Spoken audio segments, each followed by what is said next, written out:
కలియుగ ప్రత్యక్ష దైవమైన తిరుమల శ్రీ వెంకటేశ్వర స్వామి వారి భక్తులకు సేవ చేసేందుకు టీటీడీ ఈవోగా బాధ్యతలు స్వీకరించడం తన పూర్వజన్మ సుకృతంగా భావిస్తున్నట్లు ఈవో శ్రీ జె శ్యామలారావు చెప్పారు.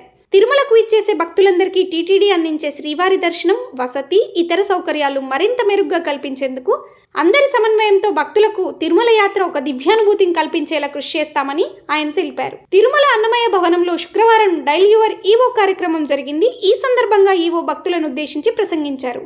వివరాల్లోకి వెళ్తే ఈ ఏడాది అక్టోబర్ 4 నుంచి 12వ తేదీ వరకు జరగనున్న శ్రీవారి సాలకట్ల బ్రహ్మోత్సవాలకు చురుగ్గా ఏర్పాట్లు జరుగుతున్నాయి.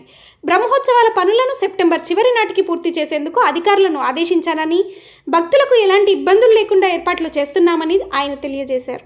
అలాగే ఆగస్టు 15 నుంచి 17వ తేదీ వరకు శ్రీవారి ఆలయంలో పవిత్రోత్సవాలు జరగనున్నాయని, ఆగస్టు 14న అంకురార్పణతో ఈ ఉత్సవాలు ప్రారంభమవుతాయని ఆయన అన్నారు. ఏడాది పొడవునా ఆలయంలో జరిగే అర్చనలు, ఉత్సవాల్లో యాత్రికుల వల్ల కానీ, సిబ్బంది వల్ల కానీ తెలియక కొన్ని దోషాలు జరుగుతుంటాయని, వీటి వల్ల ఆలయ పవిత్రతకు ఎలాంటి లోపం రానియకుండా ఆగమశాస్త్ర ప్రకారం పవిత్రోత్సవాలు నిర్వహించడం జరుగుతుందని ఆయన తెలియజేశారు. ఇంకా తిరుమల శ్రీవారి ఆలయం వద్ద గల పుష్కరిణిలో నీటిని పూర్తిగా తొలగించామని, పైప్లైన్లు మరమ్మతులు, సివిల్ పనులు చేపట్టేందుకు ఆగస్టు 1 నుంచి పుష్కరిణి మూసివేయడం జరిగిందని, ఈ కారణంగా నెల రోజులు పుష్కరిణి హారతి ఉండదని ఆయన పేర్కొన్నారు. శ్రీవారి భక్తులు పుణ్యస్నానాలు చేసేందుకు వీలుగా పుష్కరిణిలో పైభాగంలో షవర్లు ఏర్పాటు చేశామన్నారు. భక్తులు వీటిని వినియోగించుకోవాలని కోరారు. ఇటీవల శ్రీవారి భక్తుల సౌకర్యార్థం పలు ముఖ్య నిర్ణయాలు తీసుకున్నట్లు తెలియజేశారు.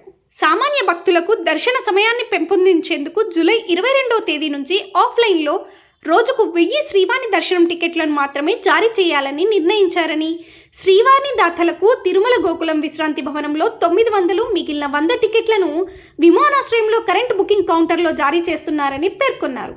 తిరుమలలో ప్రతిరోజు వేలాది మంది భక్తులకు అందించే అన్న ప్రసాదాల రుచిని మరింత పెంపొందించేందుకు నాణ్యమైన బియ్యం, వంటశాలలో అత్యాధునిక యంత్రాలను ఏర్పాటు చేసేందుకు చర్యలు తీసుకుంటున్నామని అన్నారు. అదేవిధంగా తిరుమలలో తాగునీరు, అన్నప్రసాదాలు, ముడి సరుకులను ఎప్పటికప్పుడు పరిరక్షించేందుకు ఎఫ్ఎస్ఎస్ఐ ఆధ్వర్యంలో అత్యాధునిక ల్యాబ్ను ఏర్పాటు చేస్తున్నట్లు పేర్కొన్నారు. క్యూ లైన్లలో, కంపార్ట్మెంట్లలో వేచి ఉండే భక్తులకు ఎలాంటి ఇబ్బంది లేకుండా తాగునీరు, పాలు, అన్నప్రసాదాలు, పారిశుద్ధ్య నిర్వహణ తదితర అంశాలను ఎప్పటికప్పుడు పర్యవేక్షించేలా ప్రత్యేకంగా కొందరు అధికారులకు బాధ్యతలు అప్పగించామని, భక్తుల సౌకర్యార్థం క్యూ లైన్లలో 6 చోట్ల అన్నప్రసాదాలు అందించేందుకు ప్రత్యేక కౌంటర్లు, అదనపు మరుగుదొడ్లు ఏర్పాటు చేశామని, శ్రీవారి భక్తులకు అవసరమైన వసతి, దర్శనం, అర్జిత సేవకు టికెట్లకు సంబంధించి మోసగిస్తున్న అనేక మంది దళారులను ఎప్పటికప్పుడు కనిపెట్టి వారిపైన చట్టపరమైన చర్యలు తీసుకుంటున్నామని, తిరుమలలో భక్తులకు సరసమైన ధరలతో పరిశుభ్రమైన రుచిని, ఆహారాన్ని అందించాలని ఆయన కోరారు. శ్రీవారి భక్తులకు సరసమైన ధరలకు పరిశుభ్రమైన, ఆరోగ్యమైన మరియు రుచికరమైన ఆహారాన్ని అందించడమే టీటీడీ లక్ష్యం అని, టీటీడీ నిబంధనలు పాటించని హోటళ్లపై చట్టపరమైన చర్యలు తీసుకుంటామని, తిరుమల శ్రీవారి లడ్డూ ప్రసాదాలు మరింత నాణ్యంగా, రుచికరంగా అందించేందుకు నాణ్యమైన ముడి సరుకులు, నెయ్యి కొనుగోలు చేసేందుకు చర్యలు చేపట్టామని, టీటీడీ ఐటీ వ్యవస్థను మరింత బలోపేతం చేసి అర్జిత సేవలు, దర్శనం, వసతి తదితర సేవల బుకింగ్లో ఉన్న లోపాలని సరిదిద్దేందుకు చర్యలు చేపడుతున్నామని పేర్కొన్నారు. గతంలో వారానికి 1,05,000 ఎస్ఎస్డి టోకెన్లను భక్తులకు క్యూలైన్లో వేచి ఉండే సమయం తగ్గించేందుకు ప్రస్తుతం 1,47,000 ఇస్తున్నామని, వీటిని మరికొంత పెంచేందుకు సాధ్యాసాధ్యాలు పరిశీలిస్తున్నామని, అదేవిధంగా ఎస్ఈడి, ఎస్ఎస్డి టోకెన్లు కలిగిన భక్తులు తమకు కేటాయించిన సమయానికి దర్శనానికి రావాలని ఆయన కోరారు.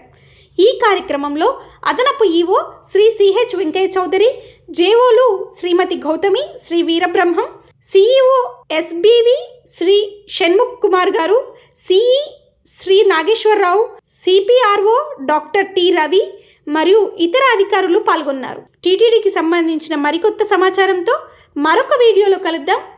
ఓం నమో వెంకటేశాయ.